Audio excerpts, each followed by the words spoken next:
Chapter 2, Shadows at Noon, Routine and Reverence.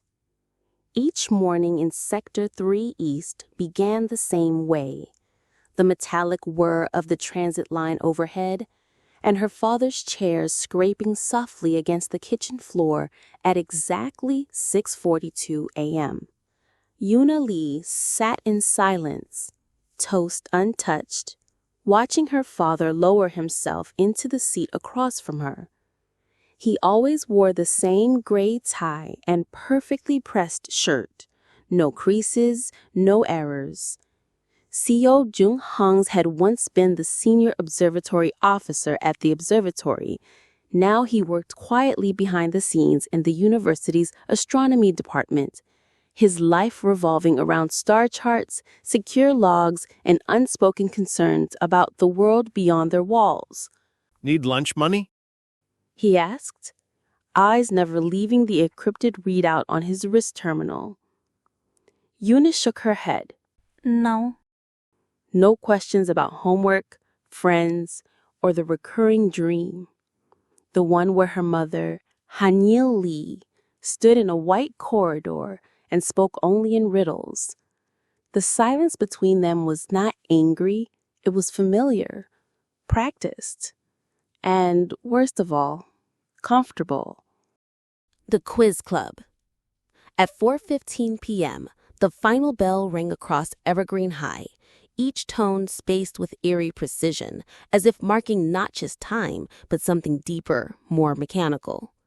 Yuna lingered at the third-floor window, watching shadows stretch across the courtyard. "I thought I'd find you here," said Minjae Han, the quiz club captain, stepping into the alcove. Yuna turned, offering a polite nod. Just thinking. Minjae raised an eyebrow. "About the bell again?" She hesitated. The spacing, it always feels off, like it's trying to say something. He laughed softly. "If anyone could decode a school bell, it'd be you. Come on, Marisol's already sitting up today's mock battle. She wondered why you were late."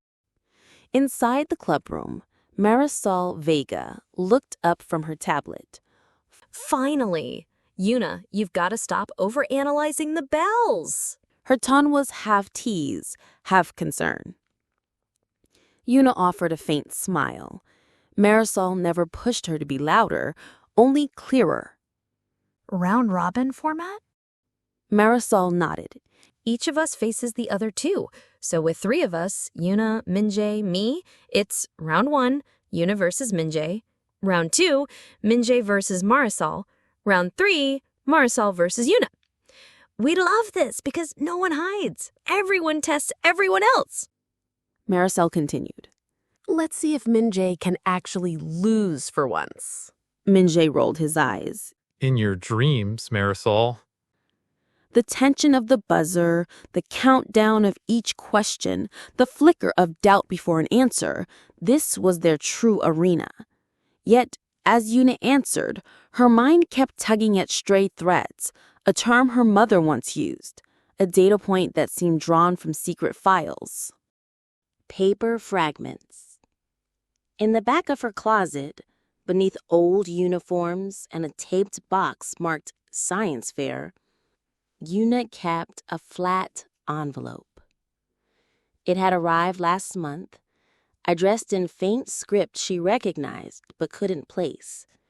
Inside, fragments of an academic paper, yellowed at the edges, scribbled margin notes.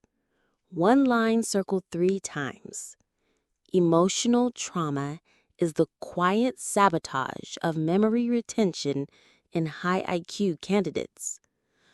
Across the top, a header read Project QG. The Education Board's public line was that carefully calibrated stress drills raise student IQ, and after years of phase 1 to 3 tests, they'd rolled the protocol into elite classrooms. But this paper said the opposite. Trauma shattered memory. Another page mentioned Phase 3 pilot pre-selection metrics. She didn't understand it all, not yet. But one margin initial was unmistakable. HL. Quiet before the storm. That night, her father worked late again. Yuna sat by the window, watching distant city lights. On her desk, her quiz club notebook lay open. Facts, statistics, logical puzzles, until she reached a blank page. She began to write not answers, but questions. Why does Project QG matter so much? Why has Appa never spoken of Mom's last year on Earth? Why did silence become our language? Footsteps paused outside her door. He was home.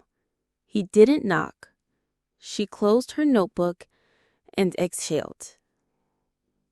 The villa fell into its old rhythm. Charted breaths, coded threats, and the unspoken promise that some truths could cost more than a life.